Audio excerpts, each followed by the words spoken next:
All right, guys, we're back with another episode of Don't Run with Lighthounds. We've got Mr. Seth Simpson out of Idaho on the line. Uh, Seth, why don't you tell us about yourself, how old you are, where you're at, and kind of got family and what's going on your end of the world? What's going on, guys? Yeah, my name's Seth Simpson.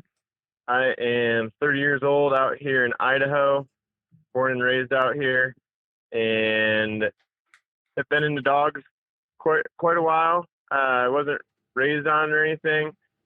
I got into it myself as I got into and out of high school. Started out with basically as a kid training my family border collie to hunt for me, and then I got into lab when I was about 16. A lot of waterfowl hunting out here, pretty much as good as it gets for waterfowl hunting, and did a lot of that. Fell in love with dogs and dog training through those experiences.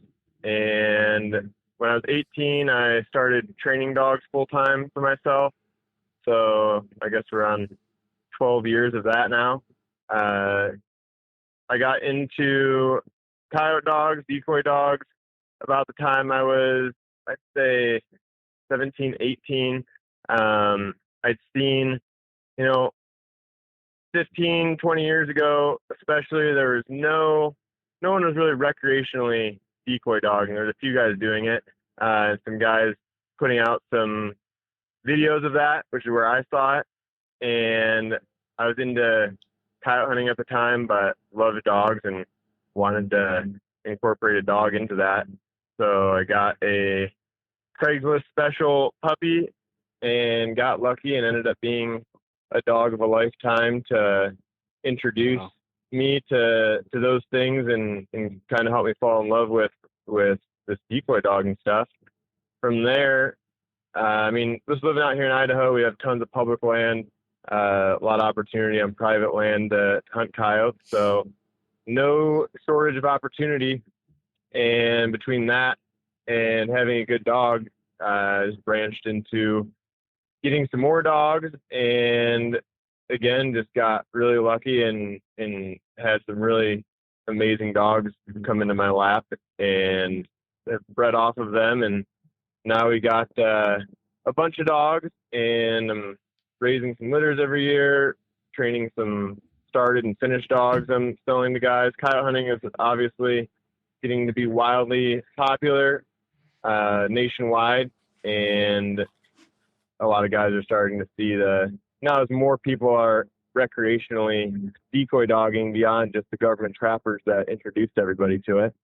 Now we're seeing a lot of material online on these decoy dogs, and guys are getting a little more familiar with it, getting a little more popular, and I guess that's why we're talking today. Yeah, no, that's for sure. It's been every day I feel like I come across more and more like content of the decoy dogging, and I've kind of I think I was kind of like you, like I've seen it years and years and years ago, and I was like, that is freaking awesome. Like I call coyotes here and there growing up, and kind of opportunistically spotlight them or whatever. But that decoy dogging has always been, something that I was interested in, and and then there's a handful of other guys online that I kind of keep up with, and there's no shortage of cool ass videos with y'all when it comes to those Yeah. decoying dogs. You So just get to see coyotes behave in a way you'd never get to see with just right, conventional calling, looking for a quick opportunity to get a quick shot off versus sitting back and letting things play out and getting literally a show for 5 to 30 minutes or more of these dogs and coyotes going back and forth. And it's taught me a lot, and it's just plain fun. There's nothing real complicated about it. You're just playing off of these denning coyotes, and they're territorial and protective of their pups and their denning areas. So these government guys that started it many years ago, I figure they just took out their trapline dogs, maybe on purpose, maybe incidentally, but probably didn't take them more than one experience or one guy to see, dang, this freaking works. And it was all downhill for the coyotes from there, and is a very, very well known and great tactic to manage coyote populations, but is also just plain fun to do recreationally as well. Yeah, there's no doubt that. So that first dog that you got, what was it? Growing up here in Idaho, just being on and around different ranches, I had seen what we call an Idaho shag, and in the early 2000s, they were somewhat popular here around Idaho, but not popular as pets. Everyone was into golden doodles and such, and I just had been around these ranches, seeing these dogs. They always had my interest, and about the time I figured, all right, I need to get a dog to do this with. I think I looked into like buying a Catahoula from somewhere, and I think like the litter didn't take or something. Otherwise, I would have ended up with a Catahoula, but that didn't work out. So then I thought, oh, I'm just gonna hop on Craigslist and try to get an Idaho shag. The first one we got, me and my wife, ended up being not much of a dog. The second one we got them both kind of at the same time, a male and a female, and then the male ended up being just an incredible dog and would literally do anything and everything that I ever pointed him at. And when it comes to like being a decoy dog, I don't know, you'll see a lot of videos online, and it gives you a pretty good idea of what's going on. But if a coyote comes into a call and a dog is standing there, the coyote's going to try to interact with the dog. There's always hunting spring and summer. There's always a benefit to having a dog on stand, even if the dog isn't doing much. But when I got that young dog, that puppy, I got him at 14 weeks old. He was like as usual, all my best dogs have always been the last pick, the one no one wanted, or just the last one. And sure enough, that was the situation there. But I took that dog, and just from the first coyote he saw, he was just a lot of prey drive, a lot of grit, a lot of just drive in general. So he just very naturally took to it. I definitely made a lot of mistakes early on in the exposure and the first scenarios I showed that dog, and the mistakes definitely impacted like how he worked overall. But just like all of our first dogs, we made those mistakes that we never forgot, and we were able to continue to improve and make better dogs based on the mistakes that we made on our first dogs. Despite all the mistakes I made, that dog was just carried my team and trained a lot of young dogs that went on to become even better dogs than him, and really taught me a lot. So that was pretty cool. You always got a special place in your heart for your first dog. And then beyond that, I really obviously there's a lot of other guys that do this, a lot of government trappers. I had some government trappers give me some pups that ended up being really great dogs. There are some accidental breedings that happened between some hunting dogs and some other mutts that ended up being just exceptional dogs. And at this point, I'm basically hunting dogs that are down off of 6 or so really special dogs that stood out to me. Early on, I was just trying any dog that I thought might be good at it. I wanted to try and see, and everything from Rhodesian Ridgebacks to Border Collies to hounds, and through it all, just kind of settled on not necessarily any particular breed or even type of dog, but just some individual dogs that really set themselves apart to me, and how they worked and how naturally they took to it. And then with these decoy dogs, when it really comes down to it, the job that they are doing is not real technical, and a lot of dogs can at least halfway do it. I'm enjoying out here in Idaho. We have tons of other opportunity besides coyotes, a lot of bears. We can run bears from like now till the end of July, and then through the month of September. And just being able to utilize the dogs on a little bit of everything is important to me. And kind of what is, at this point, kind of what's setting the bar for the dogs beyond just the decoying itself. So that was kind of one of my questions I had wrote down was I seen on your personal page you had a bear in a tree. So was that with your dogs? Yeah, I have a good buddy of mine that outfits here, and he has some dogs for me that he'll run with his hounds. These dogs, they're not cold nosed like a hound by any means, but when it comes to just putting pressure on a bad bear or sticking with a bad bear, the heavy terrier influence really makes a difference there. And these guys are seeing a lot of success, either adding dogs like this into their pack. My buddy will strike off of baits a lot, and these dogs can very easily strike a hot track off a bait and run and catch a bear. I'm to the point now where personally I have enough of a gene pool built up that I'm really excited to start throwing my dogs in on a lot more bears. Me and my buddy are actually just building a dog box built onto his pickup right now to get after it this year. But again, it just is another thing. If I'm going to have these dogs, I want them to be able to do it all. And I've seen some that are excellent at doing it all. So I think the standard should be high up there.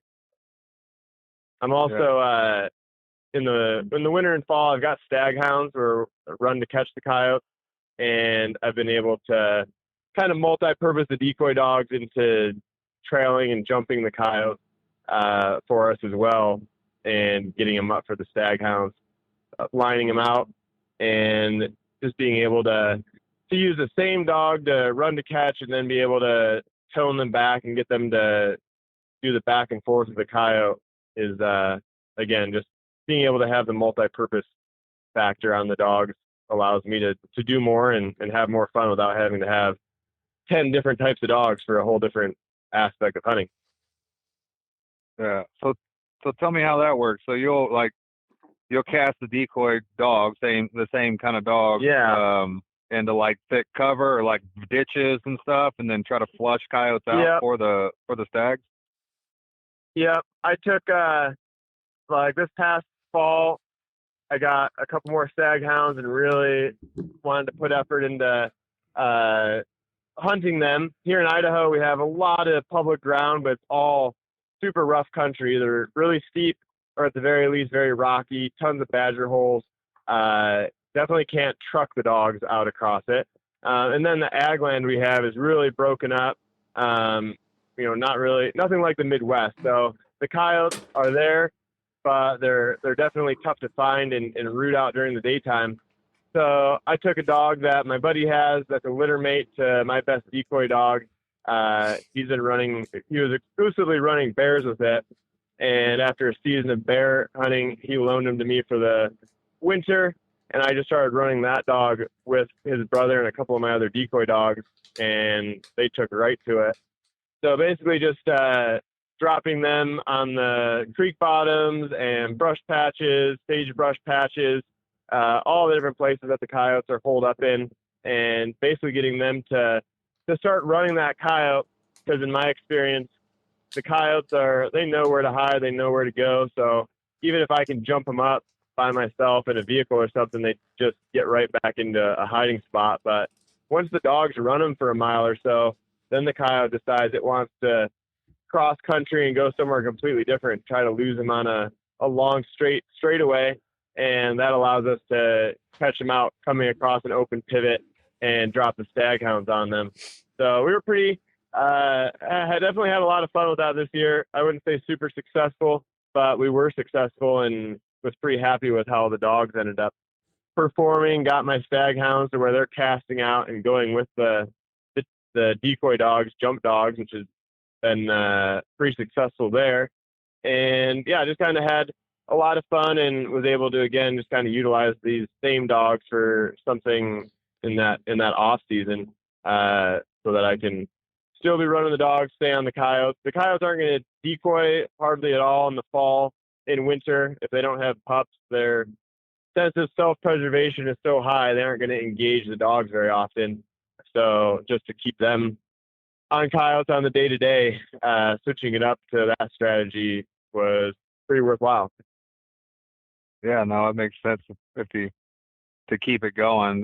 That those the stag dogs you're talking about, are they full stag? Are they crossed up, or what are they? All my stag hounds, except for one, are heavy full stags. I have one that is a straight stag hound, still a mutt, but all sight hound behind him. He's related to the grandfather of the rest of my dogs, so they all kind of match up well and run well together, fight well together, and got a good little set of dogs. Is he as hard as the bull crosses? Oh, absolutely not. But he is, Yeah. interestingly enough, he's very, you know, you've been around some stag hounds, and I'm sure you've noticed how I I say they're primitive, and he is as primitive and almost coyote acting as any stag hound. I got him older, I had him at a year old, and he hadn't been handled much, and came around to where he handles, but he does not give a crap about people, and that's why I prefer the bull stags, because I love a dog in a sight hound body with a pit bull's mind. Not even for the grit, just the confidence and the easygoing demeanor, environmental stability. You just can't beat a pit bull in that regard. So that's what I've really enjoyed is these bull stags. But then this other stag hound, and I don't know if it's just because he does not care about people or he wants to go with the other dogs. So from day one, I was casting him with the decoy dogs, and he had a couple catches this year way out ahead off the jump, and that was really cool. Oh, He started using his nose. I can drop him on a coyote that I watch run over a ridge that the other dogs don't see, or that none of the dogs see, and just like the terrier dogs, now he puts his nose down and will run the track and jump his own coyote, which was interesting. Being the more timid dog, the more coyote acting dog, he really has incredibly strong hunting instincts. So he's really been an asset to my team. But I got him, a female, and some pups off of her.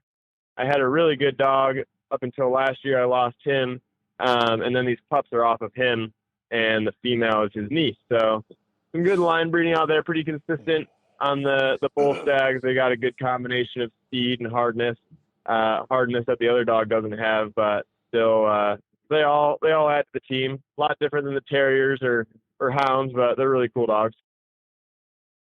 yeah. I've had just a small experience with like a stag cross last year, and she was kind of hit or miss on whether she would be hard solo. Sometimes she would, and then sometimes she would get to like we're talking about dropping them on hogs, and Yeah, if she was by herself, sometimes she might smash them and hang their ass, and then other times she might yeah, bay one.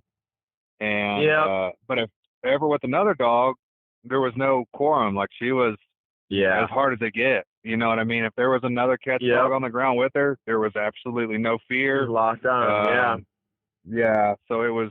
I that's a do, sight and hound for sure. Just kind of a little inconsistent, a little fickle, but that's just the way they are. yeah.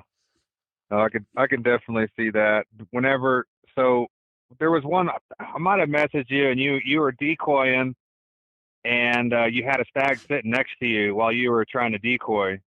Was that this Yeah. dog, this straight stag you're talking about?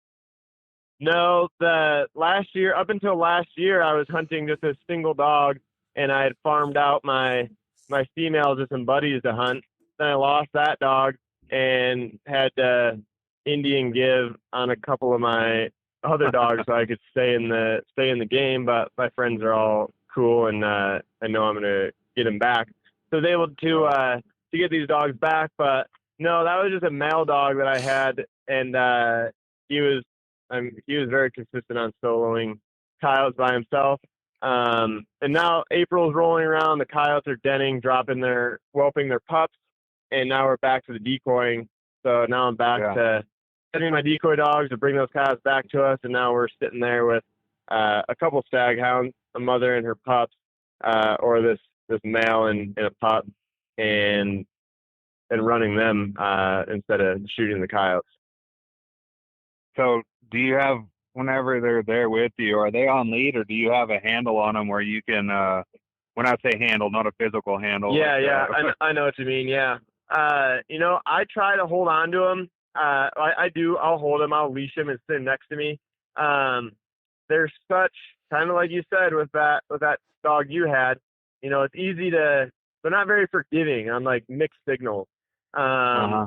I was just hunting with my buddy the other day, and we got a coyote working out in front of them, and they're kind of those young pups are jerking on them and jumping around. They want to go to the coyote. He's telling them no, no, sit down. And I'm telling him, shut up. Quit telling them no. You're stronger than them. Hold them back. Let them want to go. I'll rein them in and put a handle on them when they're a little bit older. But I'm real careful to just encourage them to want to go. Try not to take Right. anything away from that, and then I'll put a handle on them because they are very. I mean, they're pretty soft-natured dogs. Very easy to put a little pressure on them and get them to yield a little bit. So as they get a little bit older, and I know that they are willing to sprint 500 yards to a coyote they saw run over the hill and try to catch it out there, then I'll start telling them to sit quiet and be polite, like their father and uncle was. He'd sit there stone cold, quiet, watch a coyote dancing right in front of us, but then when I turned him loose, he was going to go catch it if he could. And so, yeah, I would say I don't put a lot of handle on them until they're a little bit older. But they're pretty easy to rein in. Yeah. I mean, I make, first things first, make sure the dog's going to do his job and then hone in the handle Yeah. after You can you, always after you you can get that always figured rein them out. in, but you cannot make them go. No matter if it's a lab or a stag hound or a terrier, you got whatever they want to do on their own. That's what you're working with. Yeah. No, that was one of the more interesting things I saw whenever I was, looking at your stuff and, like you see the decoying dog and, and you shoot them and all that. That's, don't get me wrong, that's freaking awesome. But, being, being able to call one Yeah. close and then drop the fat dog. Once the coyotes engage those decoy dogs, like, and you have a gun, you're gonna shoot it, even if it decides to leave. And at least out west here, maybe in Texas, it can fade off into the brush and you don't get a shot at it. But here, if I'm perched up on a hill, I can see it leaving for a quarter mile, and I'm gonna Yeah. get that. I'm gonna get a shot. But with the stag hound, there's no guarantees, and it just has kept it that much more interesting. Allowed me to involve a whole nother type of dog and just a whole nother dynamic to what I was already having a lot of fun with. And now I feel like I've got it dialed to the point where it's always going to be a low success, high, and that's just going to keep it High interesting for reward. me in the long run. Yep, exactly. Yeah. Yeah. I've been there with like just hunting in general. You work your way throughout life. Oh yeah, You're shooting deer with a rifle, and then you're shooting them with a bow, and yeah, now I'm yeah, tracking wounded deer, and then now yes. I went thermal hunting for pigs for years and years, and then now you won't catch me with a gun when we're pig hunting now. And Yep. it's funny It's how you funny how go it goes, through how this. it's all applicable. Yeah, it's applicable to all different walks of hunting, but it's just the hunter and his progression. For sure. So I Always be trying to make it harder on yourself. oh dude, it's that's I we talked about this before. But it's like we for some reason we love to put ourselves into situations where it's harder and we struggle, and but at the end of the Yeah, day that's what the struggle is, what is what we're after. absolutely. Those are the guys you want to hunt with. Those are the guys you want to get dogs from. The guys who are making sure it's a struggle no matter what to keep interested, keep getting better at what you're doing. Yeah, no doubt. So on another video or something I was watching, you had dogs in the ground like pulling a coyote out. I was curious, did did y'all chase that coyote into a den and then pull him out, or did the dog scent the hole? How does that work whenever you've got them underground like that? Yeah. So in my opinion, the whole thing I'm doing is off of what these government trappers discovered and have been doing for 50 or 70 years. And very important part for them is in denning is having a dog that will go into the ground and work a coyote or pull pups out, is all part of the job. So I love to see my dogs just being really ready to go to ground.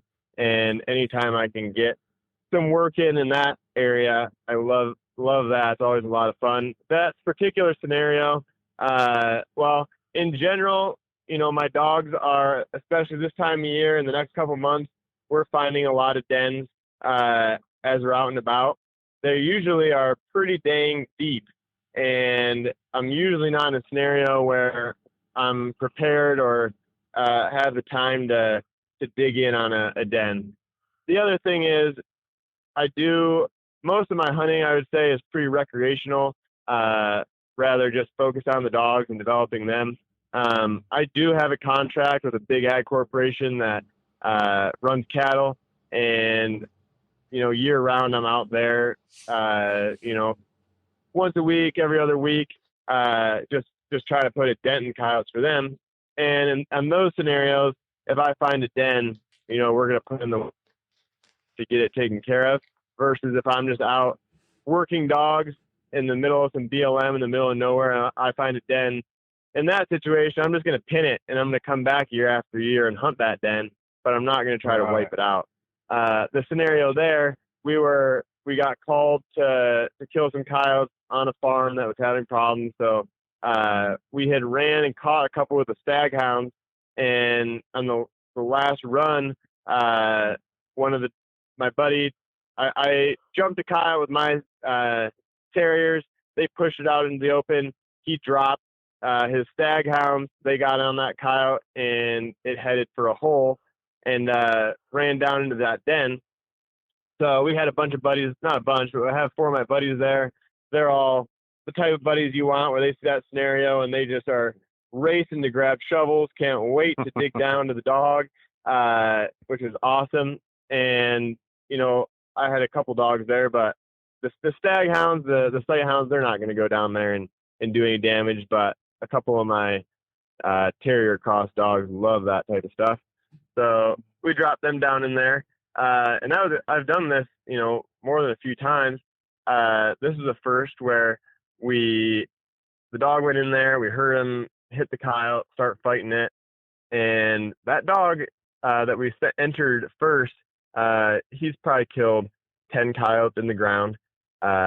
Nothing new for him, but we're sitting outside, we're listening, and there's a lot of barking and tussling going on, which isn't too normal for him. We can kind of see up in there. We see him draw it out to where we can see, and then it gets free and goes back up in there. So we started digging down to where we estimated him to be, and we put 2 6-foot just straight down holes down into where they were at.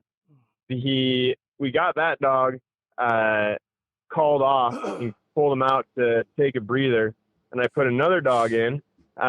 He went in there and ripped the coyote out like nobody's business, and them dogs killed it, whatnot. Everyone picks up that coyote, starts picking up the dogs to walk up the hill back to the truck, and I look down, there's another coyote staring at me. And I'm like, guys, there's another coyote in here.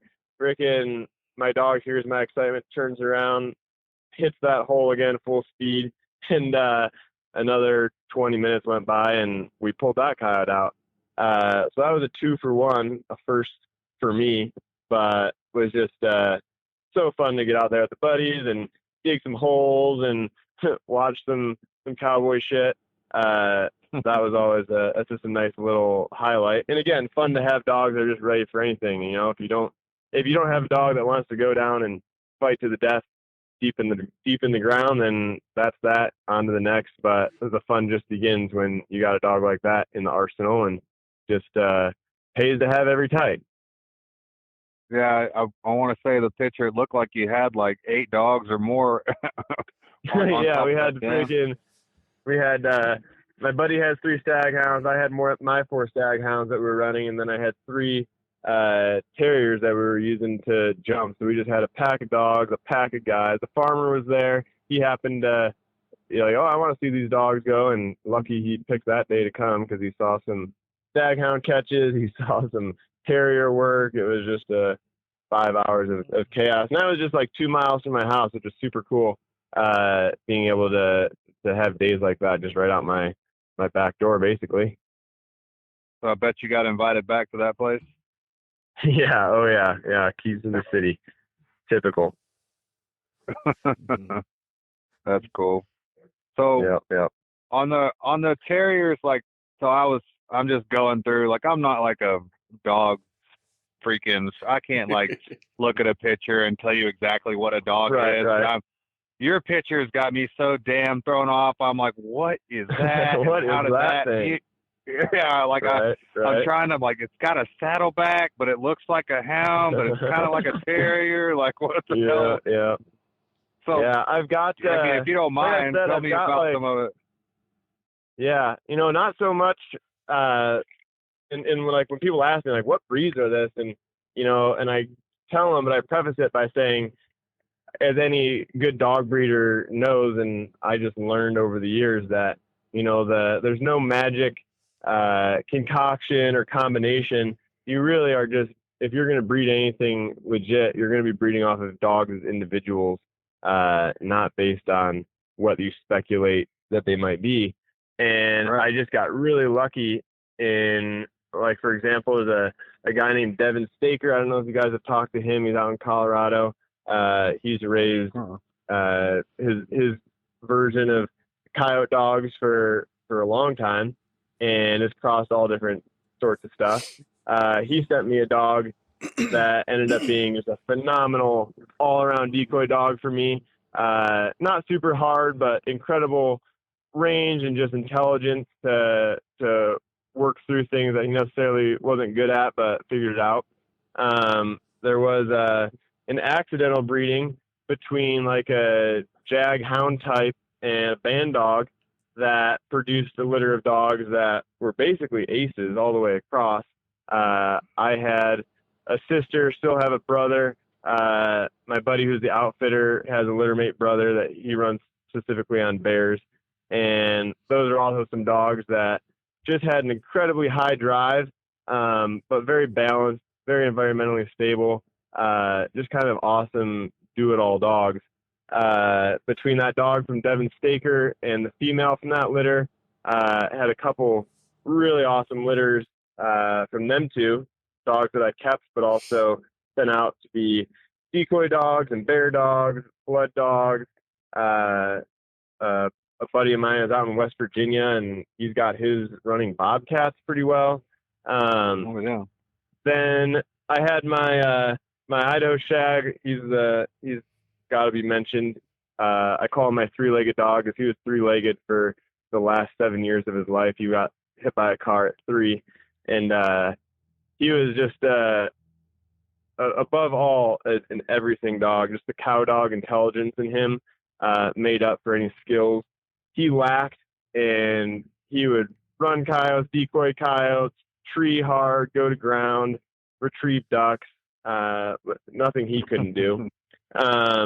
He crossed on those dogs I just mentioned incredibly well. Then there's a guy named Jordan Hassler. He's a freaking legend. If you can ever get him on, he's forgotten more than most will ever know. He's not even that old, but he's got some really incredible hound dogs. Name? Hassler is Hasler. He's out of Utah. He's on that Blood Origins film they did on hound dogs a couple years back. Oh, okay. And he's got a dog mentioned in that film is Hawk, a hound he has who, by all, he also had a little half cross between he crossed those two dogs, a pure. Joe, is he breaking up on your end? Yeah, it's breaking up on our end. Can you hear me? I hear you now. We didn't hear you for probably 30 seconds or so. So Jordan has this hound called Hawk, who's just a crossed up, dry ground type dog, a little female terrier, and a Kemmer cur out of Striker lines. And he crossed those two dogs a couple times and got some really consistent in looks and how they hunted. But I had a pup out of that, and she was one of my best ever dogs. I called her Rona, and not real gritty, but just a phenomenal tree dog, great at decoying, tons of range, hunted like a hound, but the mind of the cur. And she crossed really well. A lot of these dogs you see that I think you mentioned, like just kind of they look a little houndy, a little terrier. I crossed her with the band dog Pitbull Jag cross dogs, and those are the dogs that I'm using both as decoy dogs and as like run to catch dogs. My buddy's using one as a bear dog very successfully. So now I've got and there's a couple other dogs in there that I didn't mention, but now I have 4th, 5th generation crosses down off of those dogs, and finally getting some consistency. Obviously when you're crossbreeding random ass dogs, you're going to be getting random ass results. But by just breeding, calling hard, getting them to really good people that tested them hard, told me what I got. Now I've kind of settled on a type and getting some consistent lines. I just posted a picture today. I bred my dog Cage to his granddaughter and got a carbon copy son out of him that I'm pretty excited about. But that's kind of what it took, was creating some dogs to breed to him specifically, and now I'm kind of reproducing what I've been hoping to reproduce for a long time, and therefore now I'm ready to roll on the bears and anything really, because I have the gene pool built up. Wow. That's that saddleback orange dog, orange and black. The saddleback tan red dog. He is a litter mate to the black dog that has brown points. They both look really houndy, but pretty big heads and just a little bit terrier looking. And they've got all the bottom and grit of the terrier, but with the happy-go-lucky attitude of the hound dog. They have no dog aggression whatsoever, but they're pretty ranked, pretty tough on the fight. The two of them can kill a coyote by themselves, no trouble. They'll go to ground. They don't draw underground, but they will go to ground, and their pups are kind of getting a little bit harder than they are, so I can hopefully get back to having dogs that'll draw out of the ground type hardness. But just really universal, do everything type dogs that I can have fun. They're not going to be the best at anything, but they're going to keep me in the game of whatever I want to do out here. And there's always some fun in a little bit of added fun, I guess, in using your dogs that you've bred. Even if they fail and even if they suck, you still can take a little pride in them and enjoy that. Yep. Yeah. So forgive my ignorance. When you say draw them out of the ground, what do you mean by that? Like, I mean, it's one thing to go, these younger male dogs that we just mentioned, they'll go into any hole and they'll get right up into coyote's face and scrap with it, bark at it, but they aren't going to lock onto its top jaw while it locks onto their lower jaw and yank it 10 feet out of the ground with everything they've got, like the other dogs will. And it's just kind of luck of the draw on that level of hardness. But like I said, it's that type of hardness is sure no fun when you find a porcupine or there can be, I've had some bad wrecks, but when you do hope to have it and it's there, it sure is fun to have that sort of dog to get the job done. Yes, y'all mess with a lot of badgers too. What's that? I said, do you run into a bunch of badgers up there too? Yeah, here in Idaho, up until I'd say 5 years ago, we had the highest concentration of the badger population in America. We have a ton of ground squirrels here in the Snake River Plain. They're like there's all different sorts of ground squirrels, but these are like really, really small. They look like little rats. And up until 5 years ago, there's millions of them every spring. Something happened. I think the bubonic plague or something came through, and they got killed off, and then they kind of came back. But man, this year for some reason, in the area that I live, they are gone, literally extinct. And the badger population in the last 10 years has dipped with them, but now it's going to crash even harder. 10 years ago, we could cruise out on a coyote hunt, and even without thermal, just like spotlighting, see 15 to 20 badgers. There's been nights thermal hunting where I'm coyote hunting, and we saw 30, 40 badgers on a low estimate. And now we're just not seeing hardly any. Our soil out here is this caliche dust, and it is really tough to dig in. So there's not much opportunity to dig to badgers, but running across them above ground or getting into them in pipes and culverts is always happening. And they're a great way to test a dog. You know, if I got a dog that I think is pretty hard and I want to find out, the badger is going to show me. But then once you have a dog that is fully tested, then you're like, man, I don't want to see any badgers. My best dog had an experience where he spent about 45 minutes in a 14-inch culvert with a big badger. And it was like the classic scenario where you see in the European guys with their badger dogs, where the badger gets into the lower jaw of that dog and just does some serious damage. That was a learning experience for me. And after doctoring that up, we can doctor anything. But at some point, you get to where you're like, man, I don't need to be running into any badgers. They're just American badger, especially a big boar is literally just a walking suit of armor. And they're so strong and so tough.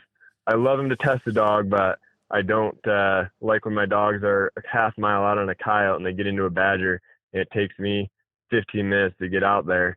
They'll about have the badger stretch, but they got as much blood on them as the badger have as his own. So they're a blessing and a curse, but super cool animals. Badgers are one of my favorite animals. I have a history with them and they're super cool. I love badgers. Yeah, when you get a bottom jaw peeled, it's a different kind of injury.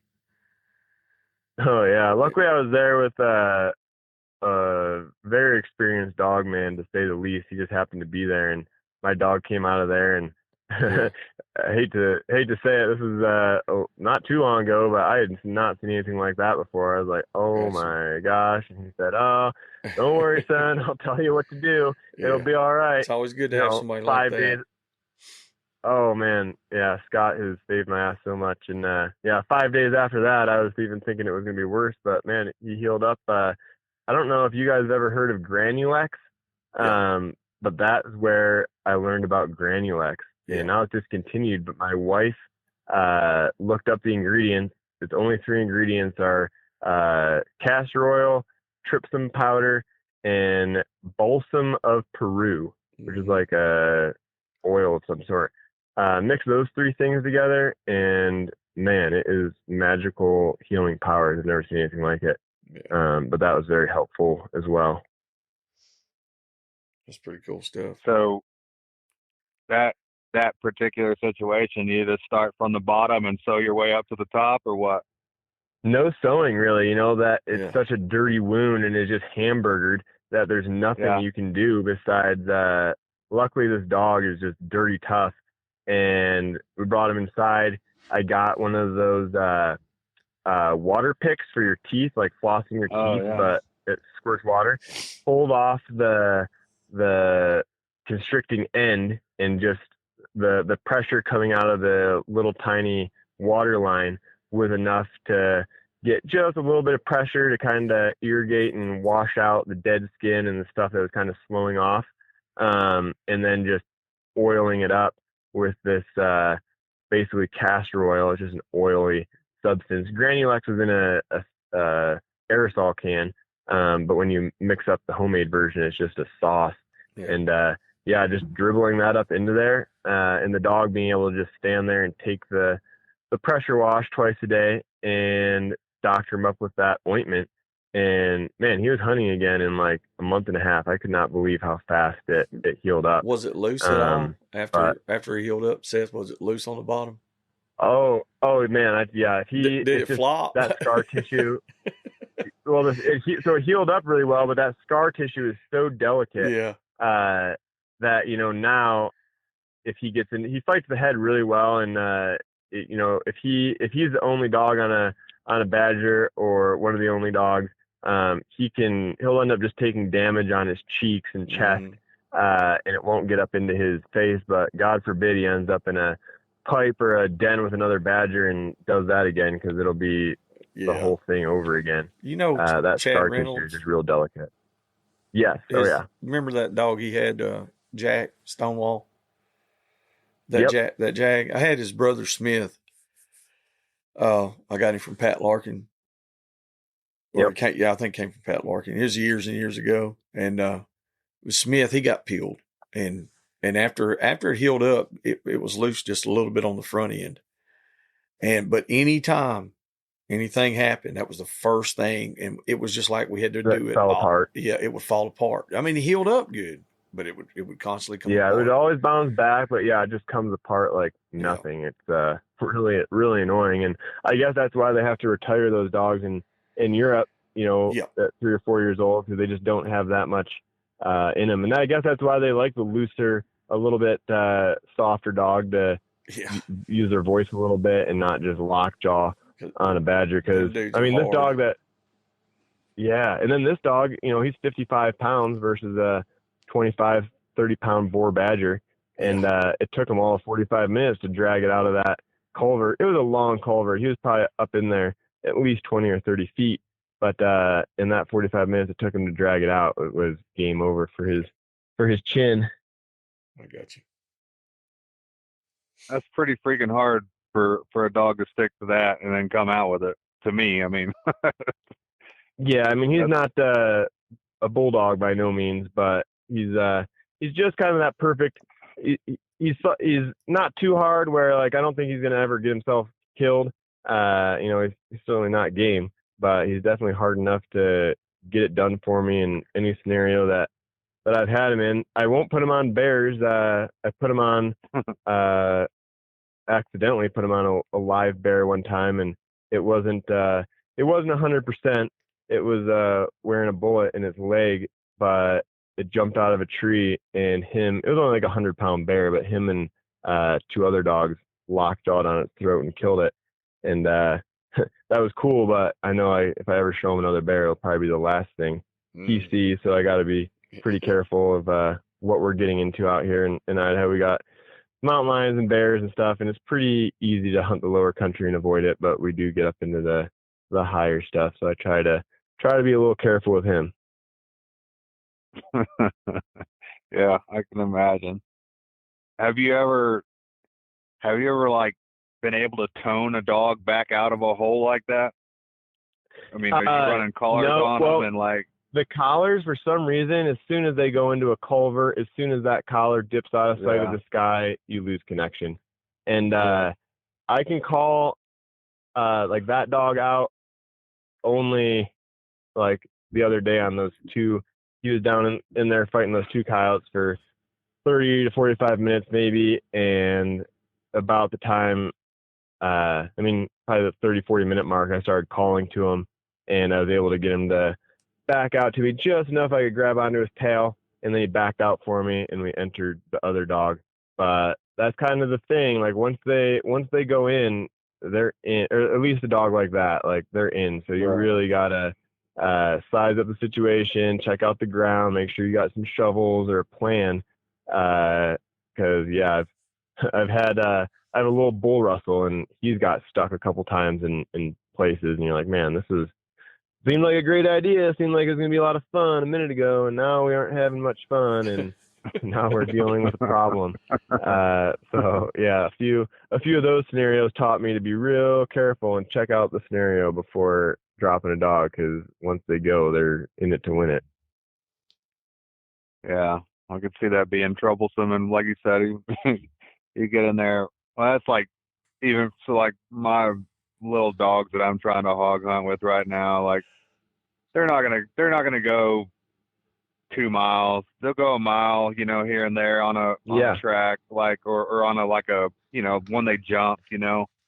Yep. But I was talking to my buddy Cody this morning. We went, and I was like, man, it would be really cool to have a dog that would hit a trail and go 2 miles, or jump one Right. and go, Right. go until it was over with, right? Like a real true hog dog, what I would say. But for me, I would just end up somewhere where I shouldn't be, or across a Oh river where I man. don't want to swim, and like, Well, and it may be my excuse for not having, sure enough, good dogs. But like in my mind, I would be just in more trouble oh, than I I'm would be with you, man. anything. I'm with you, and that's part of the reason why I've been slow to run my dogs on bears, because bear hunting's popular out here, and I'm sure it's the same with hogs, where an animal that's been run before and knows that it might get killed, they'll just leave the country.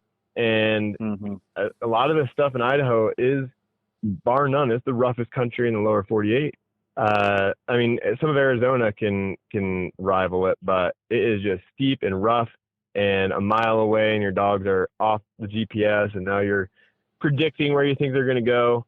And it's not necessarily the bears will kill your dog, but freaking, we got a lot of wolves and a lot of people, and there's just so many things that can happen. But it's just kind of part of the game, so you gotta be ready when you sign up for it. But again, you got to keep challenging yourself, and can't, at least in my situation, I can't shy away from it for some lame excuse like that. I need to go run. I think I'm getting the sense that you're going to be a bear houndsman before long. Well, it's tough because our bear season starts now and runs all the way through June, which is prime decoy dogging. But Oh we yeah. have a lot of bear, and I could either on foot or horseback cruise through a lot of country. That's gonna Maybe we're gonna get into a coyote den and work some coyotes. Maybe we're gonna jump a bear and run a bear, and kind of have potential for both. But just like we were saying earlier, just in the name of making better dogs, I'm willing to ease off the coyotes a little bit for some bear hunting, and just for the sake of making sure the dogs are up to par and improving if they need to. Yeah.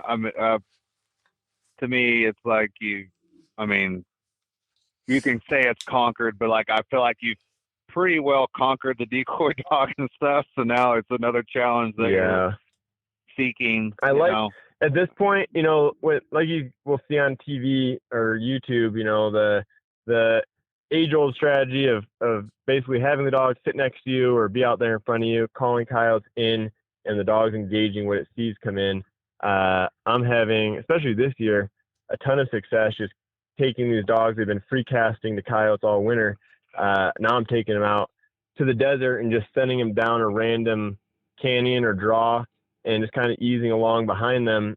And instead of, and the coyotes are going to work the dogs a lot better the closer they are to the den. So instead of me posting up on some likely looking spot and trying to get the coyotes to come to me, if I can get the dogs to work out and push to the coyotes, locate the coyotes in their bedroom, and then show up and blast the pup distress a little bit, I'm going to be way more successful. The coyotes are going to work way better. Way more opportunity to have them come in on a string on the decoy dogs for my stag hounds to go out and run. So that's kind of the last couple of years, especially this year, kind of my go-to method is still trying to free cast these dogs to the coyotes, but then again having them be all these dogs that I free casted to the coyotes this year, they decoyed before, so I've already in the last couple of weeks put them back on some decoy situations, toned them back, and they showed me that they're ready to switch gears and do that too. But I would say that's kind of the next level for me to really be consistent on with the decoy dogging. But overall, it's not that hard of a dog hunting venue, compared to trying to walk my dogs through the woods and have them trail strike and jump their own bear is going to be much better dog work overall, and just another reason why I need to pursue that. I, I totally makes sense. I agree. I've never done the decoy dogging, or I've seen it, but I've never done it personally. But you're kind of you're calling that coyote into their lap, and then having them work the coyote as opposed to them fighting And the coyote, working the coyote, killing the coyote. yeah, exactly. Because the coyote is going to, like, you might have a coyote who has been shot at out of the airplane. He's been trapped. He's been called. He's seen it all. He's not going to respond to somebody calling him in any time of the year, any time or place, except when he thinks that his pups are in danger, or especially a female, not just a male coyote, but a female coyote. And just instinctively, they can't help but respond to that. Even if you don't have a dog, it's pretty easy time of year to kill coyotes. If you do have the dog, it makes it that much better. But like I said, you got to be careful if you're out there for dog work, that you aren't just giving your dog layups and freebies, handing it coyotes at the call. Once the dog figures out what's going on, the ability to utilize the dog and increase your success is there, because especially out west here with all this public land, we get tons of coyote hunters. This time of year, the coyotes, I can be even 500 yards from their den, sneak in there, wind's right, they haven't seen me. I start playing pup distress, and they'll perk up and they'll sit on their den and look at the dogs out there 500 yards, quarter mile, and have no inclination to come, because they're smart enough to know that their pups are little, they're down in the den, whatever's going on out there isn't applicable to them.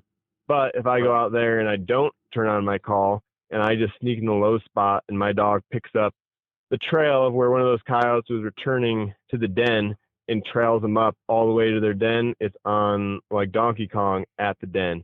So then I can see on my GPS, my dog goes from straight and lined out to a bunch of loops and back and forth. I know if I hustle over there, I'm going to have that great action that I wouldn't have got just trying to guess the spot and plop out randomly in the sagebrush ocean and try to call those coyotes to me.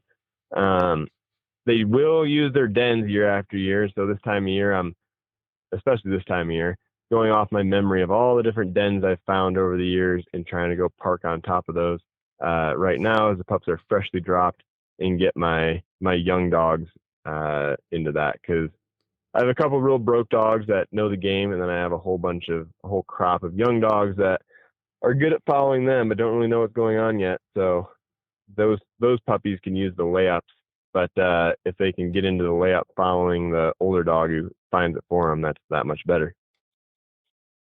So speaking of like age and stuff what about like yearling coyotes? Like over here, like they're way easier to call in, they're dumb and whatever. Will you try to purposely go after them with like even your young dogs? No, honestly, every time I go out there and I'm calling, I'm targeting the biggest, meanest, baddest coyote out there, the dominant pair. And typically will be, an aged pair of coyotes that have been together for a while, raised some litters.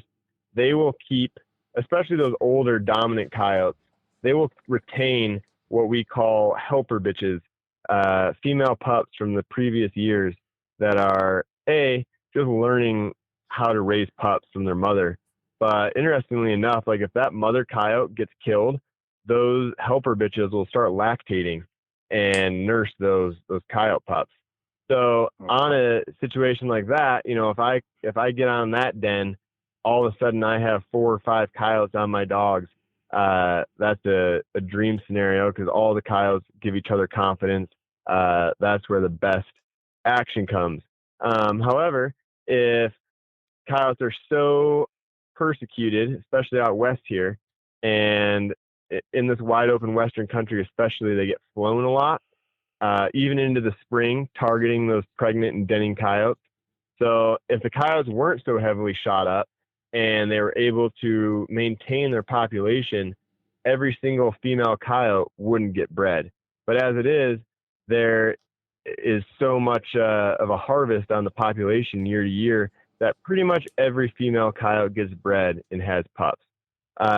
So I will notice that those younger females, they don't have, and a lot of times those younger females are going to be like a solo parent. They didn't find a male, or their male was young and got killed himself. And so those females aren't going to be real aggressive. They aren't going to run in and fight the dogs. They're just going to bark and make a lot of noise and run back and forth. But overall, if the coyote doesn't have pups or isn't a part of a community raising pups, they aren't going to work the dogs. The only outlier to that is we will see bachelor groups of coyotes that are living out the summer, avoiding the pairs, because the pairs are very aggressive of their areas. And you'll get some really mean pairs or triples or even quads of like young male coyotes that are, adults, not pups by any means. They're a couple years old, but they didn't get to breed, they didn't get to raise a litter, and sometimes those bachelor packs are pretty nasty. But overall, every time I go out there and sit down and call, I'm trying to call a mean, angry, nasty coyote that's mad about the dogs being there, because any adolescent, non-dominant coyote is not going to interact with the dogs at all. And they might come in, take a peek, and they're just going to turn and slip out as fast as they came. Yeah, after I asked that, I was like, well, it's kind of common sense, dumbass. Like, well, yeah, a yearling or whatever is not going to come after. Out there.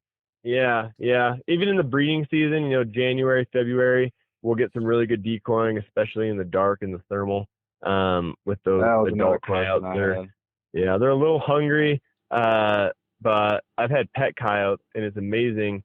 Coyotes aren't viable, sexually viable, males and females, except once a year in that January, February timeframe.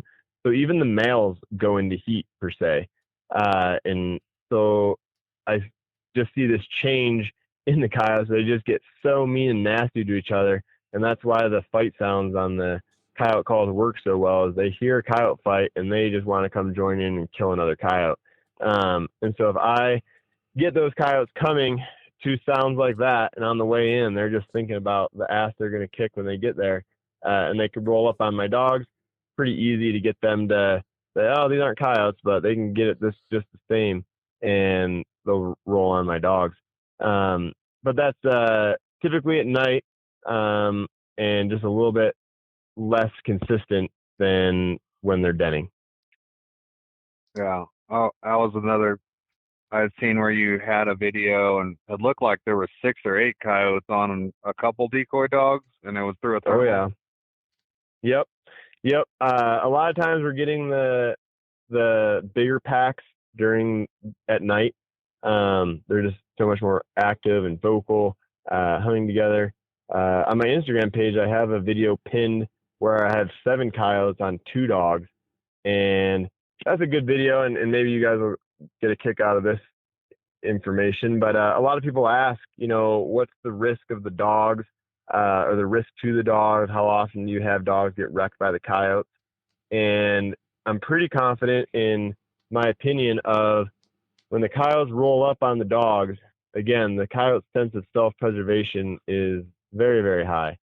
And no matter what, they're not gonna roll up on a dog and hit it without second thought. They'll do that to other coyotes. I've had call in 2 packs of coyotes, and they both come in at the same time, convene on each other, and it is bloodbath on site.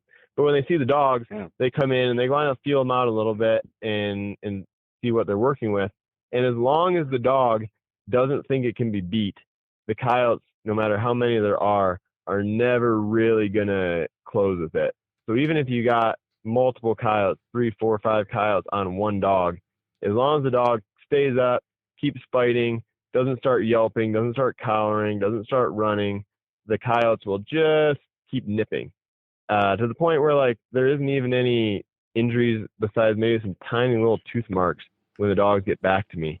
They really just want to they kind of want to hamstring the dogs and get them by the nuts. And so they're really on the dog's ass. And as long as the dog keeps fighting, keeps spinning, they can then start making their way back to me. And in that video, you can see at one point, the pack of coyotes splits and they have both the dogs kind of pinned down for a second, but both dogs kind of rise up and shake them off, and the other dog runs over and helps his buddy out, and then they bring this pack of 7 coyotes on a string right to us. And just kind of goes to show that. And another reason in the dogs that I breed, I don't want to deal with dog aggression. I don't want to have a level of hardness that's problematic, but I do want to have enough terrier in these dogs that they just think they can't be beat, because then I can cut them loose and hear some crazy chaos over the ridge way far out that I can't get to, and I don't have to worry that, my dog's in trouble. Yeah. So on that typical or that scenario that you had there, whenever I'm assuming you shot the coyotes, right? Like, or you tried to shoot as many as you could, or? Yeah, we got ARs, and it's funny in that video. You hear my buddy, and he's hyped. He's like, "All right, dude, we're gonna call him right in and mow him down. Here we go." And we get these 7 coyotes out in front of us, and I freaking dump 2 and wound 1, and he misses all his shots. It's just, he got too excited, and coyotes and dogs and chaos. But just another reason where it's like, man, I'm glad I was shooting, because like a lot of times if it's a spot where in a lot of the country here, we just can't run the stag hounds. It's too rocky, too much brush, but I know the coyotes are there. So I'll go, and I don't care to shoot them, so I'll let my buddy shoot them. But then if my buddy misses, I'm like, dang, bro, like I come all the way in here and you miss, now the dogs get nothing. I might as well just have brought my stag hound and let them at least try, because they had as much of a chance as you did for missing, apparently. But yeah, overall, like I at this point, I could care less if we kill the coyotes. And just like with hog dogs or bear dogs or lion dogs, good dogs are gonna grind whether you're killing for them or not. Like, they're in it for the chase as much as the kill, and I don't really notice my dogs do better or worse depending on how many coyotes are getting killed for them. One every now and then is more than enough. Yeah, I was thinking about how much you trusted your friend to be shooting at different dogs in a thermal scope. Right, man. Yeah, and knock on wood. When I say I'm letting my friend shoot, that's daytime. Nighttime, if my buddy's shooting, it's a buddy I know and trust. And really, it just comes down to understanding, like, all right, we got chaos going on in front of us, but these coyotes, especially at night, are not leaving. Like, we're gonna get a shot at one. So keep your finger off the trigger, just relax. Wait till I'm telling you it's time to shoot, and until then, just enjoy the show. And if you're getting antsy and making me nervous, I'm freaking, you're off to the side and not coming back. But I have some good buddies, and they've done it enough with me to kind of know what's up, and I can trust them. Yeah, know which one's a coyote and which one's a dog. Yeah. Because especially with a dock, I got a bunch of docks. Yeah, it helps with your dogs' tails are docked, floppy ears, and short hair. Contrasts with the coyotes pretty well, but still, you got to be real careful. That's a damn thermal. That's the age-old story, is the unintended targets.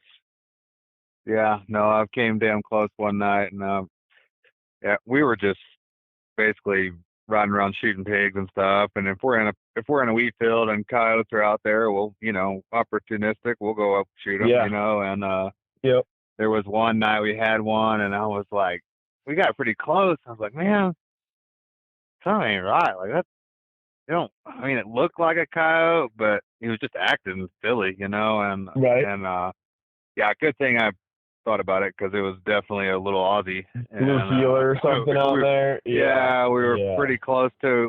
We were decently close to this trailer park that was down the road, and I was like, oh yeah, that one probably had a collar on it. I'm glad I didn't pull the trigger. I preach that to my buddies. Thermal's so popular, everyone's getting into it. It's like, you retards better be watching and checking and learning the mannerisms of a coyote, because trigger happy and excitement lead to mistakes. I freaking hate that. My biggest qualm with thermal is that issue right there. Yeah, there's definitely been a handful of young calves get shot around here thinking they're pigs. Especially where you got pigs out there. Yeah, that's even, at least we just have coyotes here, and dogs and deer get mistaken, but you got pigs out there, and a freaking pig in a cheap thermal, pretty hard to tell the difference between that, a big pig, and a small cow. Yeah, and they get amongst the cows quite a bit. Like a lot of times they'll be scanning through, and they're they're just hanging there. out together. Yeah, and Yep. if you don't know what you're doing, you could probably booger that up pretty easily. Yeah. Huh. Well, that's cool, man. So if for somebody that was trying to get into decoy dogging, like what would be some advice you would give to somebody that's just starting out?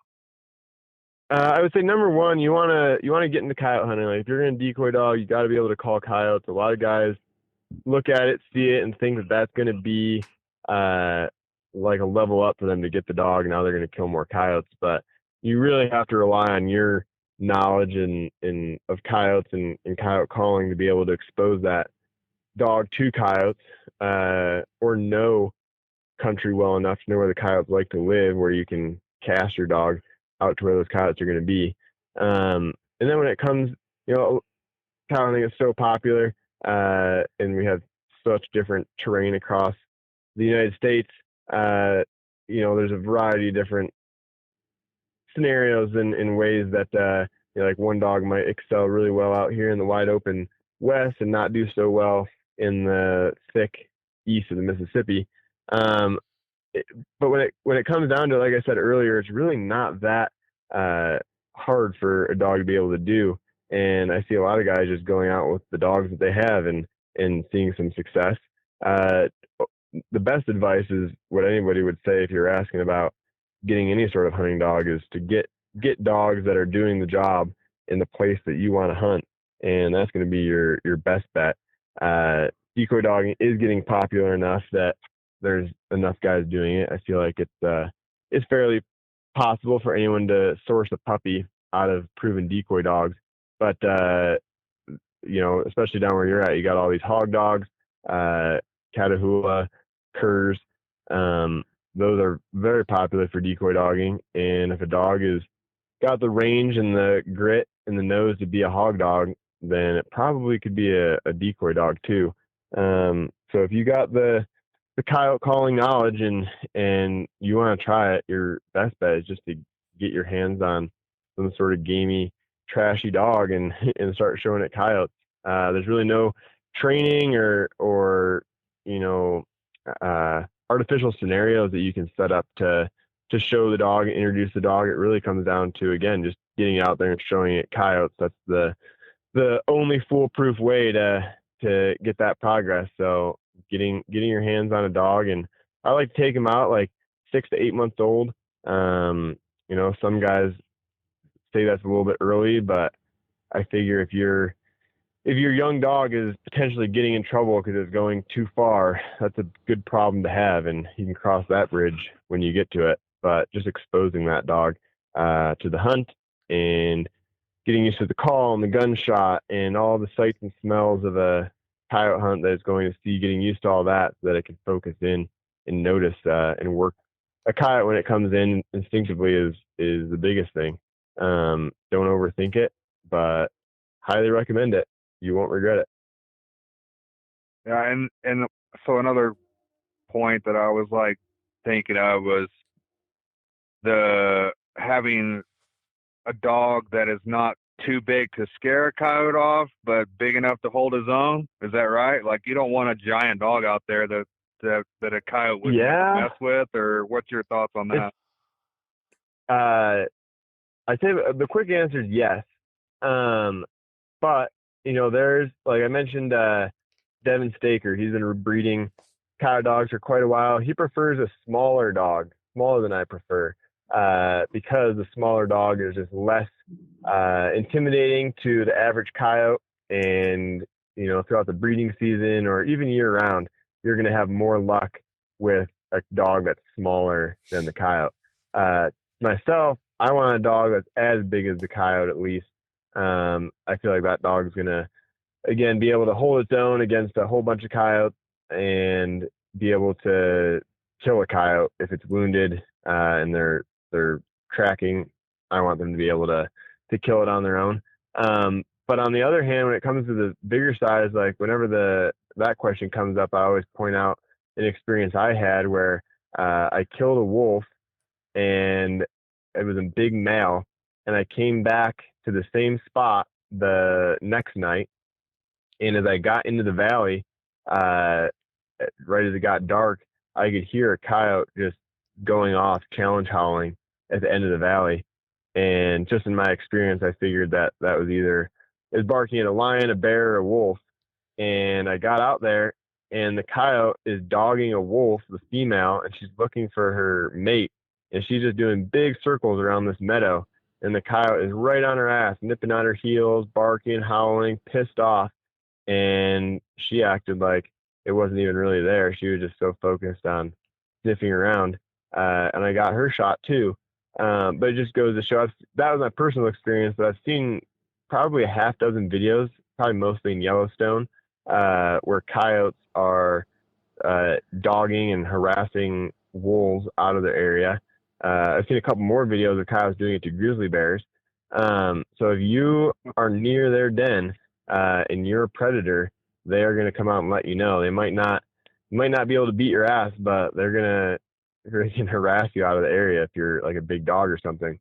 So, and then I see like there's a kid I sold a pup to here recently, and he's decoying with a big ass dogo, and the dogo is fairly soft, and he doesn't really push on the coyotes much, and so those coyotes are all over him, right up in his grill, nipping at him. Yeah, big white target. And we was talking to him about it. He's like, I don't know if I'm hurting things. I said, no. I mean, especially since your dog is kind of on the softer side, he really is perfect for the job. The bigger, when it comes down to me size wise, is I want a dog that can travel, and we're hunting in the heat of the summer. We're hunting 100-degree days, a lot of days in the summer, and that 45-pound dog is kind of that fine, just like any running dog, deer dog, hog dog. I mean, closer to coyote size, I guess, right? The coyote is the perfect example of the perfect proportions, perfect conformation to be able to run all day long. And I found that those little bit lighter muscled 45-pound dogs are great to be able to handle business, but still have great stamina and heat tolerance. Anything above that, I know it's just 10 more pounds that falls off fast. Right. That's cool, man. I learned a lot. Like I said, I've done the coyote stuff, but I've never done the decoy. And then, I've kind of chit chatted with guys on Instagram, like the coyote karma guy, Brock. Like I always, he sends me a lot of videos, and I'm always kind of shooting the shit with him and a couple others. And it's just something, it's just another deal that intrigues me that it's usually I bring guys on here that I don't know what the hell they're doing. Like I'd rather listen to you talk about something I have absolutely no clue about than, bring a deer tracker on that, I kind of feel like I have a decent idea about. So man, I really appreciate it. Yeah. I'll tell you what, one thing I didn't mention, but worth mentioning and what I want to offer you is you've seen some videos where I'm out here with my kid and she's yelling, screaming at the coyotes, and they don't give a shit, and they're still working the dog. So bring your family out, bring your kids out, and we'll sit them down and show them a show. That's one of my favorite things. I mean, I'm a new father, so it's all new to me, but being able to not have to change up hardly at all, and be able to hunt the same exact way and like it's still equally successful is just crazy and probably one of my favorite things about it now. Just being able to bring people along and let the dogs do the work and kind of hack to the whole scenario where in what realm can you have a loud ass kid on a coyote stand and still be killing the coyotes? Pretty cool. Yeah. That's a good time. That's kind of how I got into the hog dogs. Yeah, exactly. Anything you can do with your family, that's on the money right there.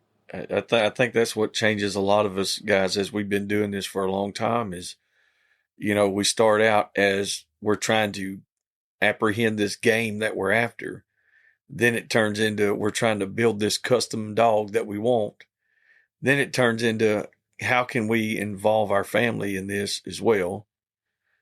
And right. And there it's awesome because then it takes once you really hit that stride, now you still care about the quality of your dogs, but like if your dog messes up, you're like, well, whatever. My kid don't know no different. And if they can, they'll just talk shit when they're old. It'll make it more fun. Like we're just out here to have a good We're time. having a good And time. as long as you adjust your expectations, and suddenly That's you right. can't have a bad day. Yeah, because 10 years ago we'd be spitting and stomping because the dog did something, and chances are that it The wasn't the cat did dog, it was something. us. We made the mistake. So 100%. That's the part of it there too. It wasn't even the dog to begin with. It was I just sent our Devin. bullshit that we weren't noticing. I sent Devin a pup. Shit, I don't know. It's been years and years ago. That little Mad Max dog he had. Oh yeah. I sent him that pup, and let me tell you, I never would have dreamed anything I bred would turn out to do that type of work. And Right. his brother turned out to be one of the best hog dogs I've ever owned. And Yep. that litter right there is where everything started changing for me about, like putting dogs out there for people to enjoy out of all the work that I've done Oh, all these right. Isn't that years. rewarding? It is. Yes. And so I see where you're at with it now. And I've kept up. I know, I know who you are, and I've kept up with you for many years, from the terrier world. And, Yeah. So I've seen you come a long way Yeah. with Do it, man. you see my young dumbass transforming a little bit and Well, I ain't gonna I'm say that. already getting my.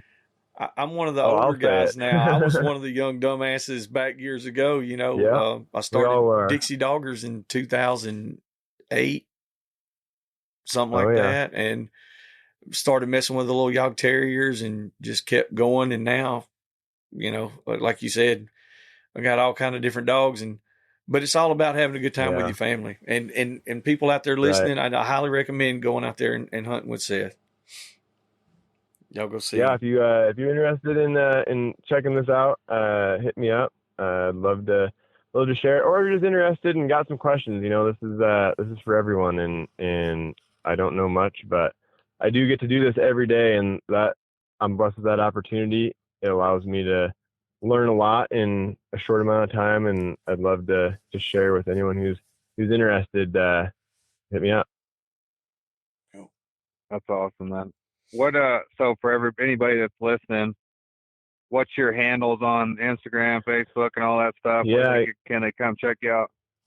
Yeah. For the Facebook folks, I'm Seth Simpson on Facebook. Pretty easy to find. Dead wolf on my profile picture. Or Instagram. Seth Simpson is my personal Instagram, but I got a private page where I post all my dog stuff, and I just call that decoy dogging. And you can go on there and see all the dogs in action.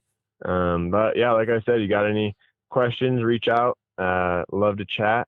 And yeah, even if some old guy's listening right now and has a story to tell or something to tell me, I'd love to hear that too. Even if it's not necessarily a question, reach out. Heck yeah, man. I really appreciate you coming on. I learned a lot, and I appreciate Yeah, your appreciate time. your guys' time and working with me. I didn't make it the easiest, so I really appreciate you guys getting me on here and taking the time. It was a great chat. Right on. You bet, buddy. Well, good luck this spring, and y'all hammer their asses. Yes, sir. You too. Catch you guys later. All Have a right. good one. See you, Later, Seth. buddy. All right, guys. That wraps up another episode of Don't Run with Lighthounds. We appreciate y'all listening, and y'all stay in touch. Y'all message, send me some text, whatever you need to do on all my Instagram, Facebook, and all the things, guys. We appreciate y'all listening. Have a good night.